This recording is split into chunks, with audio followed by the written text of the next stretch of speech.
તારીખ 29/7/2026 વાર બુધવાર.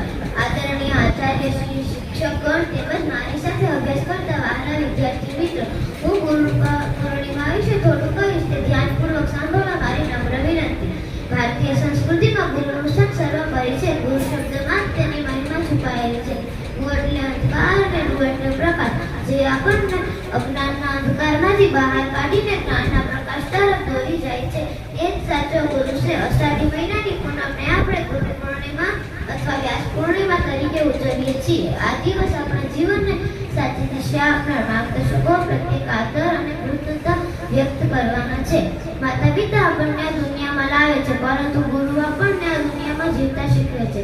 ગુરુએ માત્ર પુસ્તકોનું જ્ઞાન નથી આપતા, પરંતુ સંઘર્ષો સાથે લડવાની શક્તિ અને સંસ્કાર પણ આપે છે.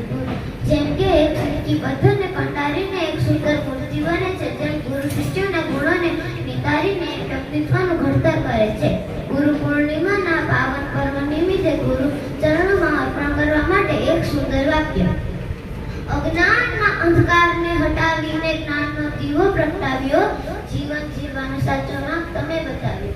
ભલે નમી જાય આખું જગત કોઈના ચરણોમાં, મેં તો મારા ગુરુના ચરણોમાં આખું બ્રહ્માંડ જોયું. આજના આધુનિક યુગમાં પણ ગુરુનું મહત્વ ઓછું થયું નથી. ગુરુએ માત્ર શાળા કોલેજના શિક્ષકો એવું જરૂરી નથી.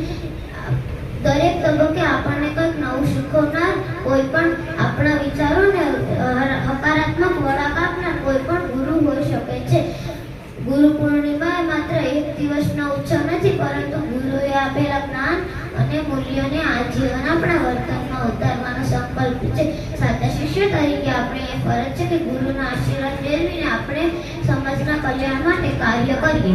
અક્ષર અક્ષર આપણે શીખવે છે, શબ્દ શબ્દનો અર્થ જણાવે છે. ક્યારેક પ્રેમથી તો ક્યારેક ઠપકાથી ગુરુ આપણું જીવન સુધારે છે. ગુરુ પૂર્ણિમાના આ પવિત્ર અવસરે તમામ ગુરુજનોના ચરણોમાં કોટી કોટી વંદન.